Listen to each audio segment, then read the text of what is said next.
Hey, hi friends, welcome to the B.ScIT M.ScIT question and answer series. Myself Guru, and today we are going to see the topic from B.ScIT question paper, that is a program that will read the name from the keyboard and display it on the screen. The program should throw an exception when the length of the name is more than 10 characters. So the program should throw an exception error message when the length of the name, when the input name is more than 10 characters. So we need to design our own exception mechanism. So this was the same question was asked in March 2010 for 8 marks. So if you have any queries or any doubts regarding this topic, do mail me on gurumatrix2004@gmail.com. So let's begin our session now. Now to do this practical, we need to open up our Visual Studio 2010 console application. So Microsoft Visual Studio 2010 is opening. So here we go. So it has been opened successfully. Now we need to create our console application project because we are going to execute this topic, this program in our console application. So for that, let's go to our project, new project. I'm going to select console application. My type is Visual C#, my language is Visual C#, my framework is 4.0. so I'm going to give the nice name as demo on exception. So project been creating, so project is been created successfully. Now before we get started with the program, let's go back to our question and see, as you can see here, we need to design our own exception mechanism. What does the exception mechanism means? Let me tell you.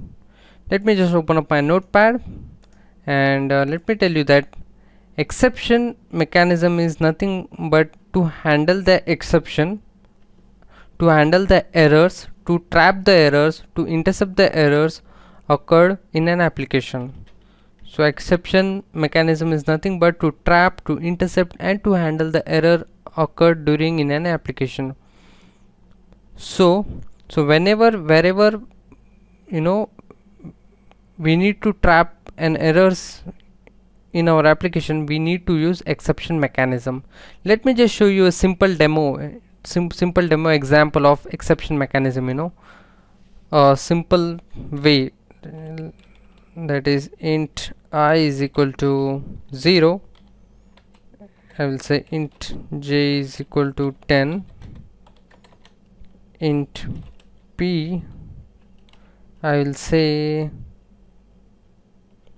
j divided by I.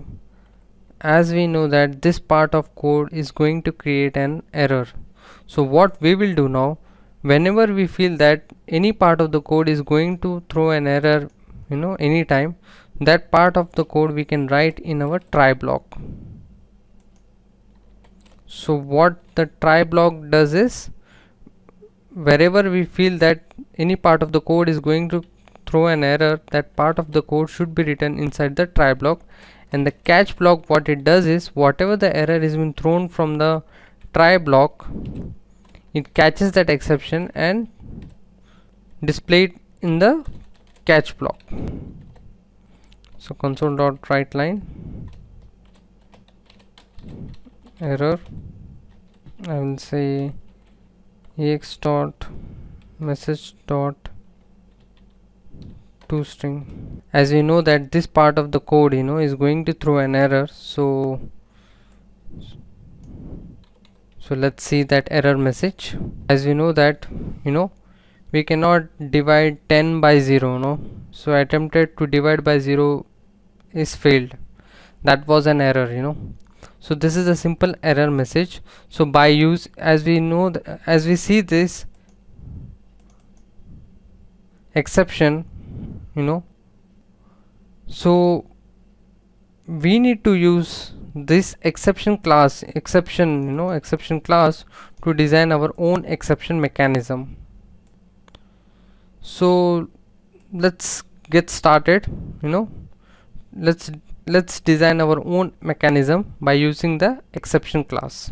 So first step, we need to design our own exception mechanism. As per our question says, design your own exception mechanism to handle the errors. So let's create a class, a simple class, that is public class my exception,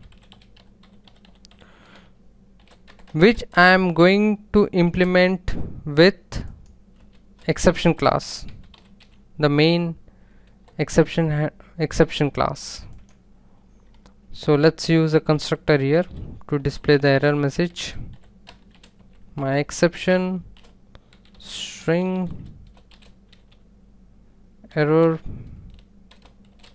message console dot write line error message. Yes, so as you see friends, we have implemented the exception class to our custom class, that is my exception, and we have just displayed the error message using the constructor. So this is how we have created our own exception mechanism. Now the same exception class we need to use in our main program, our custom exception class we need to use our main program to display the error message. So now let's see the program. What the program says: we need to read the name from the keyboard and display it on the screen. So first we need to read the name from the keyboard, so that means string name, keyboard means console.writeLine. The input always reads from the console.readLine and display it. So console.writeLine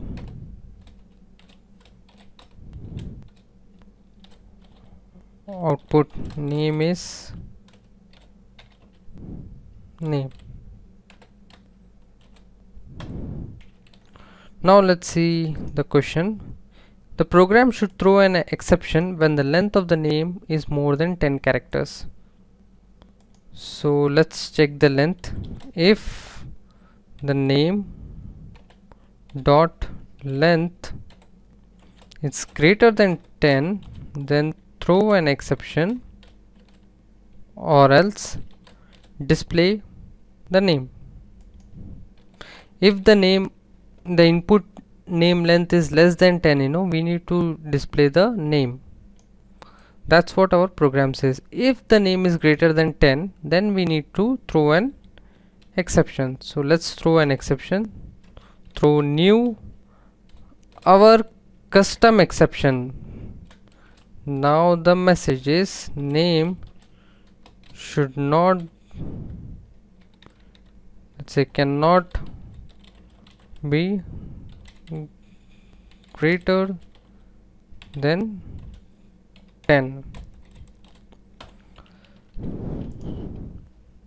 Now let me just build this to check everything is perfect. Yes, everything is perfect.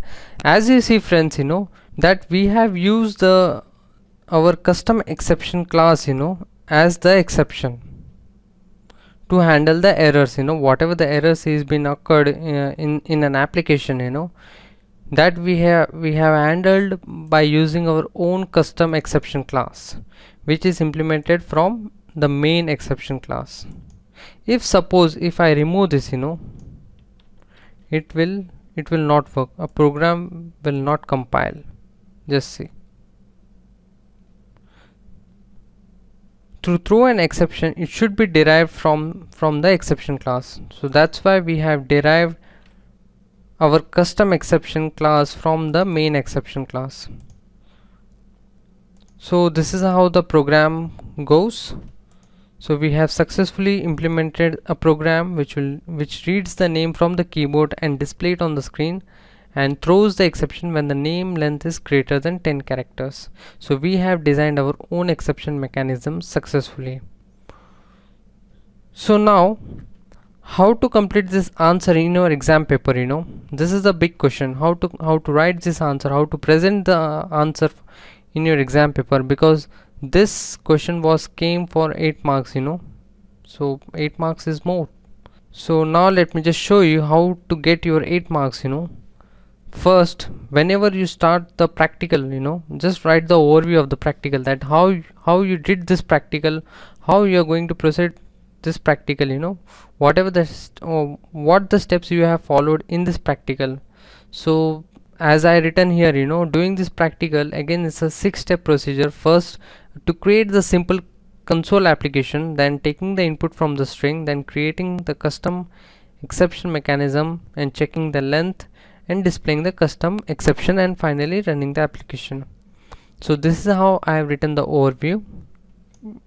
You can write your own overview, but before starting the practical, just write the overview, then followed by the step by step. Go step by step, write everything in step by step, like I did here. Step 1, creating the simple console application.